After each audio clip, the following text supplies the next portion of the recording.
Eco plus का नया आविष्कार eco plus hexa power TMT इसकी प्रीमियम क्वालिटी व उन्नत जंग रोधक क्षमता दे बेजोड़ मजबूती। इको प्लस सीमेंट और स्टील, इस पर है देश को भरोसा। खुदी को आजमाया है तो ये अंदाज आया। तुम में भी मैं हूं शुद्ध प्लस पान मसाला। जब पशुओं को मिलेगा प्यार और मिल्को मोर पशु आहार तो दूध बहेगा, मुनाफा बढ़ेगा। मिल्को मोर पशु आहार। नमस्कार, आप देख रहे हैं लोकमंच न्यूज और मैं हूं आपके साथ सत्यम गौर। अमेठी में डीजे बजाने को लेकर दबंगों ने एक परिवार की जमकर पिटाई कर दी है। पिटाई के दौरान पति की उंगली को दबंगों ने दांतों से काटकर अलग कर दिया है। बड़ी जानकारी आप तक पहुंचा रहे हैं। आपको बताते चले कि पीड़ित की उंगली को दबंगों ने दांतों से काटकर अलग कर दिया है। पूरी घटना, ये पूरा मामला जो है वो आपको बताते चले कि पूरा मामला मुंशीगंज थाना क्षेत्र के मुंशीगंज थाना क्षेत्र का ये पूरा मामला है। मुंशीगंज थाना क्षेत्र के परभनपुर चोरवा की ये पूरी घटना है। तो बड़ी जानकारी आप तक पहुंचा रहे हैं। आपको बताते चले कि दबंगों के हौसले इस कदर बुलंद हैं कि डीजे को लेकर यहां पर एक परिवार की जमकर पिटाई कर दी। इसके साथ ही दांतों से पीड़ित की उंगली को काट लिया है। खबर पर ज्यादा जानकारी के साथ हमारे संवाददाता तौफिक अहमद जुड़ गए हैं। तौफिक, दबंगों के हौसले इस कदर बुलंद हैं कि पीड़ित के साथ मारपीट की गई है, क्या कुछ पूरा मामला है? जी, कल होली का त्योहार था जिसमें जो है अमेठी जिला के मुंशीगंज थाना क्षेत्र का परभनपुर का गांव का मामला है, जहां पे होली खेली जा रही थी और होली पे जो है डीजे बजाया जा रहा था।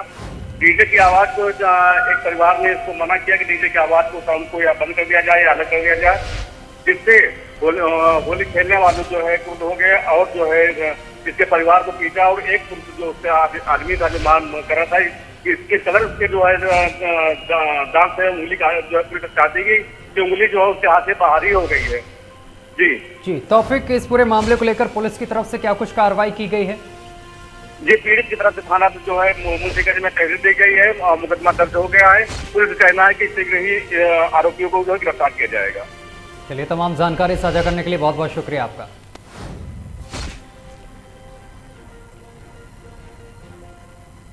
और उत्तर प्रदेश के फतेहपुर जिले में दो पक्षों में रंग लगाने को लेकर विवाद हो गया है। विवाद इतना बढ़ गया कि दोनों पक्षों के बीच पथराव हो गया है, जिसमें दोनों पक्षों के कई लोग घायल हो गए हैं।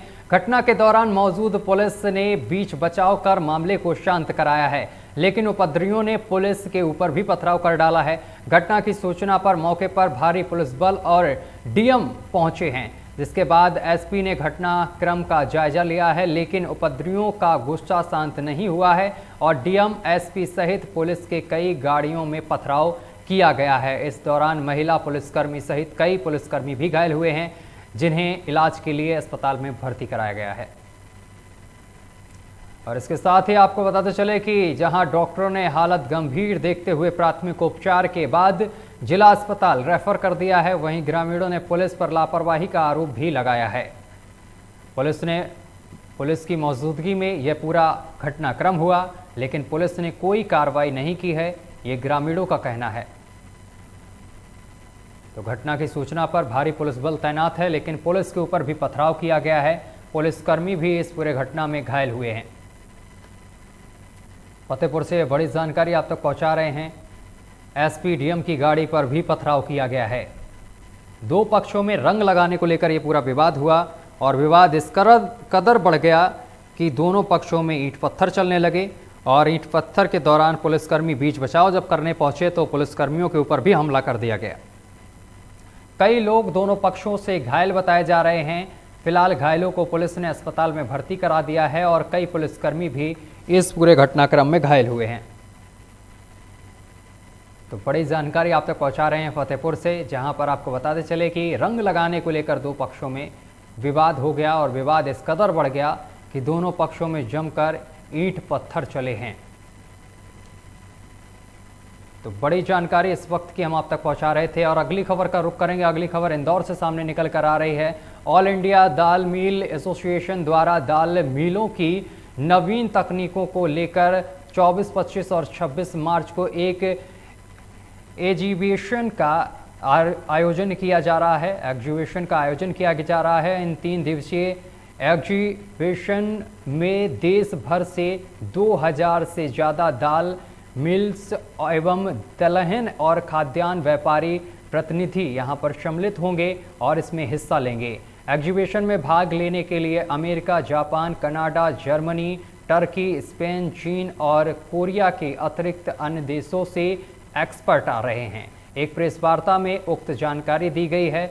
ऑल इंडिया दाल मिल एसोसिएशन के अध्यक्ष सुरेश अग्रवाल, उपाध्यक्ष अनिल सुरेका और सुभाष गुप्ता, सचिव दिनेश और इसके साथ ही मुन्ना लाल बंसल तमाम लोग मौजूद रहे हैं। खबर पर ज़्यादा जानकारी के साथ हमारे संवाददाता वाजिद हमारे साथ जुड़ गए हैं। वाजिद, दाल को लेकर यहाँ पर कई देशों से एक्सपर्ट आ रहे हैं, क्या कुछ पूरा मामला है?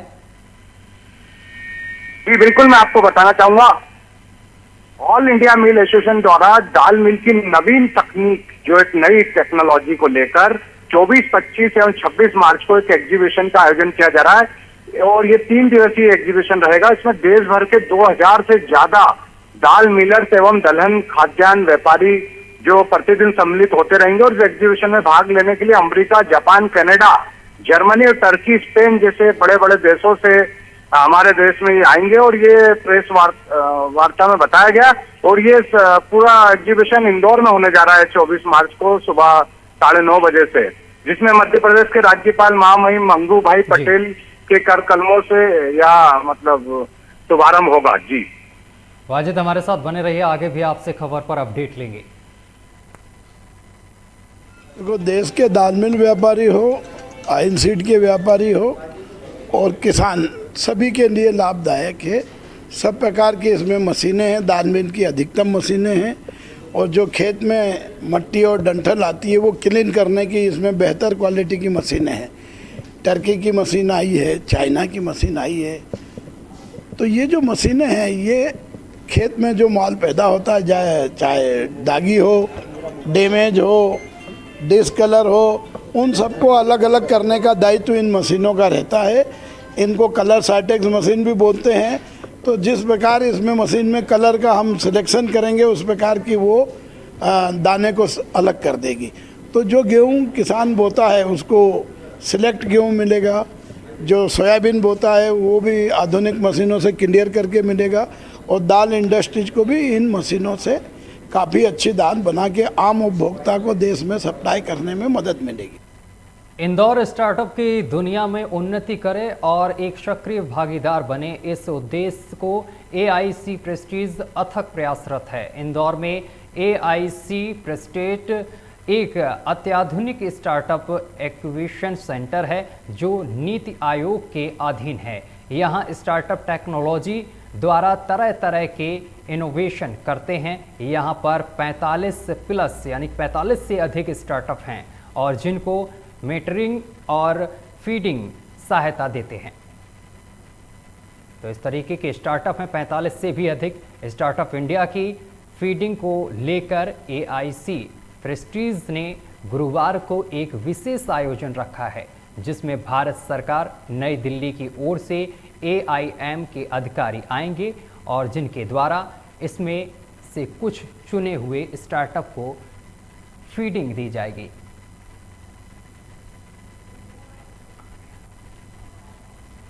तो जिनको लेकर कई यहाँ पर अधिकारी पहुँचेंगे और इसमें से कुछ प्रोडक्ट्स को चुना जाएगा।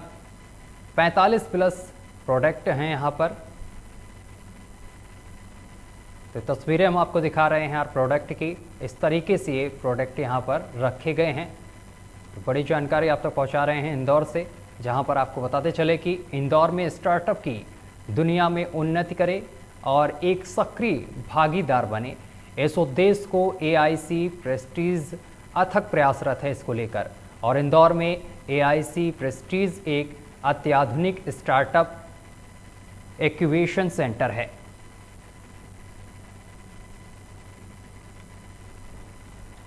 तो इस एक्विजिशन सेंटर में करीब 45 प्रोडक्ट हैं, 45 से भी अधिक, जिनको लेकर दिल्ली से कई अधिकारी पहुंचेंगे और इसमें कुछ प्रोडक्ट्स को चुना जाएगा।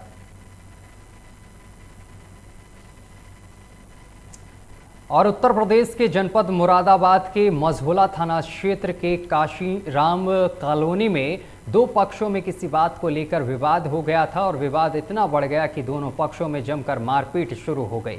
मारपीट में 13 वर्षीय सुमन नाम का नाबालिग गंभीर रूप से घायल हो गया है और जिसे इलाज के लिए जिला अस्पताल में भर्ती कराया गया है, जहां इलाज के दौरान सुमित की मौत हो गई है। तो इलाज के दौरान सुमित की मौत हो गई है। बड़ी जानकारी आप तक पहुंचा रहे हैं। दो पक्षों में विवाद हो गया और दोनों पक्षों में इतनी मारपीट हुई कि एक नाबालिग बच्चे की इस दौरान मौत हो गई है। सूचना पर पहुंची पुलिस पूरे मामले की जांच पड़ताल कर रही है। तो तस्वीरें हम आपको दिखा रहे हैं। सूचना पर पुलिस पहुंची है। अब पुलिस इस पूरे मामले की जांच पड़ताल में जुट गई है। तो कई जगह से ऐसी खबरें सामने निकल कर आई और इसी कड़ी में मुरादाबाद के मझोला थाना क्षेत्र के कांशीराम कॉलोनी का ये पूरा मामला है, जिसमें दो पक्षों में मामूली बात को लेकर विवाद हो गया था और इतना विवाद बढ़ गया कि दोनों पक्षों में जमकर मारपीट हुई और 13 वर्षीय सुमित नाम के नाबालिग की मौत हो गई है। तो बड़ी जानकारी आप तक पहुंचा रहे हैं। तस्वीरें भी हम आपको दिखा रहे हैं किस तरीके से मारपीट हुई, जिसके बाद सूचना पर पहुंची पुलिस पूरे मामले की जांच पड़ताल कर रही है। और अब जो घायल हैं उनको अस्पताल में भर्ती कर दिया गया है। फिलहाल घायलों का इलाज चल रहा है और पुलिस इस पूरे मामले को लेकर गहनता से जांच पड़ताल कर रही है। मुरादाबाद से हम आपको बड़ी खबर बता रहे हैं। दो पक्षों में विवाद हुआ है। किसी बात को लेकर ये विवाद हुआ जिसमें एक नाबालिग बच्चे की मौत की खबर सामने निकल कर आ रही है।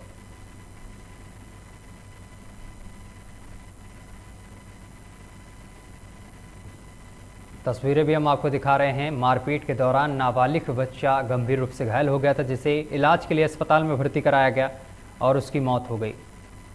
और इस खबर पर ज़्यादा जानकारी के लिए हमारे संवाददाता वाजिद हमारे साथ जुड़ गए हैं।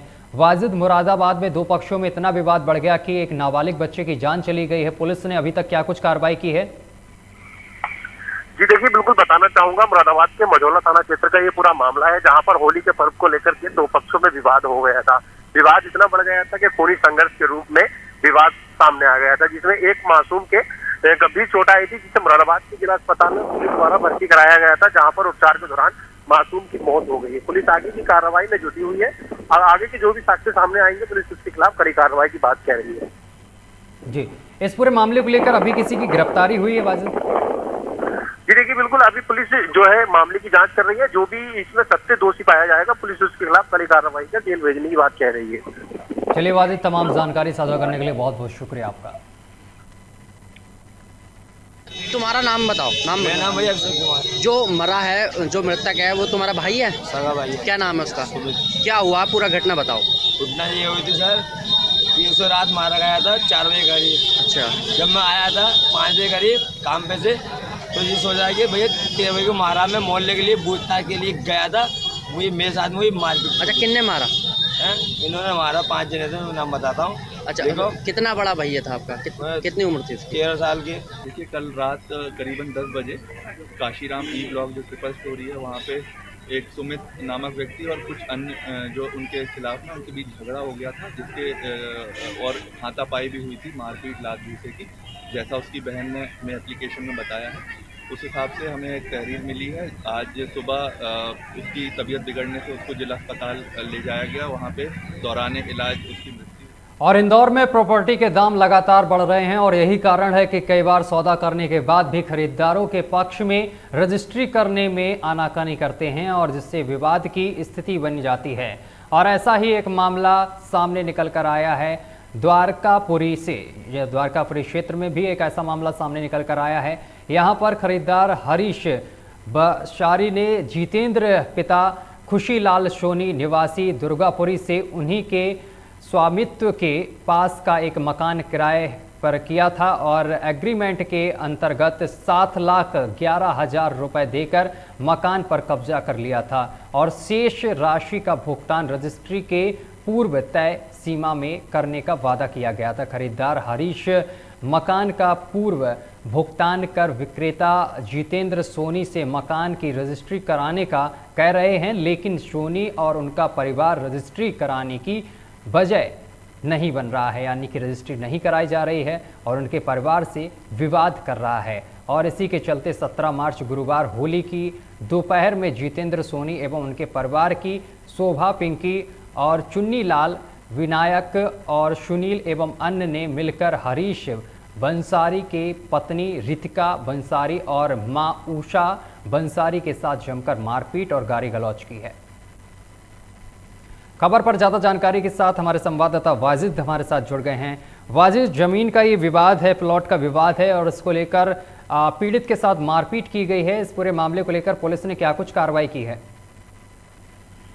जी बिल्कुल, मैं आपको बताना चाहूंगा, जहां एक और पूरा देश होली का त्योहार मना रहा था, तो वहीं दूसरी ओर ये प्रॉपर्टी की विवाद को लेकर इंदौर में जहां एक और प्रॉपर्टी के लगातार दाम बढ़ रहे हैं। यही कारण है कि कई बार बेचवाल सौदा करने के बाद भी खरीदार पक्ष के रजिस्ट्री में आनाकानी करते हैं, जिससे विवाद की स्थिति बन जाती है। ऐसा ही एक मामला जो सामने आया द्वारकापुरी क्षेत्र का, जिसमें यहाँ खरीदार हरीश बंसारी ने जितेंद्र पिता खुशीलाल सोनी निवासी द्वारकापुरी से उन्हीं के स्वामित्व का मकान क्रय किया था और एग्रीमेंट के अंतर्गत उन्हें जितना अमाउंट देना था 7,11,000 रुपए और मकान पर कब्जा ले लिया था। शेष राशि भुगतान कर रजिस्ट्री करना तय था, लेकिन हरीश बंसारी का मकान पूर्ण भुगतान कर विक्रेता जितेंद्र सोनी ने जब रजिस्ट्री कराने का कहा तो मकान स्वामी द्वारा विक्रेता पर मतलब दबाव बनाया गया कि अभी हम नहीं करेंगे और उसको लेके कल उस पर हमला कर दिया गया और जिसमें बीच बचाव करने आए हरीश एवं जय पर भी हमला कर दिया। ये मामला पूरा सीसीटीवी कैमरे में कैद हो गया। इसके बाद पुलिस ने कई धाराओं के अंतर्गत 452, 323 और 294, 506, 34 के अंतर्गत प्रकरण दर्ज कर कार्रवाई शुरू कर दी है। जी चलिए, तमाम जानकारी साझा करने के लिए वाजिद बहुत बहुत शुक्रिया आपका। विवाद हुआ था? मेरा नाम रितिका बंसारी है। हमने जिनसे मकान खरीदा है वो आए दिन हमको परेशान करते हैं और उसके बाद आज हमारे घर में घुस के आके हमारे ऊपर हमला करने का कहा। वो 5-7 लोग आ गए थे अंदर और मेरे को काट वाट खाए, बाल खींचे, मेरी सास को नाखूनों से बहुत निचोड़ा है और उसका बेटा जितेंद्र सोनी आके हम चाकू लेके आए हैं और मेरे पति को आए दिन जान से मारने की धमकी देता रहता है। कुछ भी नहीं, हम तो सास बहू अच्छी तरह बैठे रहे।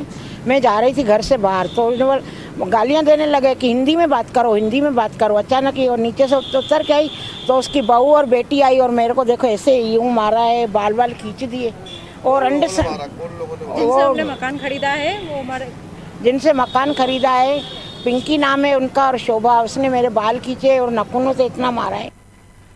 और इसी के साथ बुलेटिन में अभी के लिए बस इतना ही। देश दुनिया की तमाम खबरें देखने के लिए देखते रहिए लोकमंच न्यूज।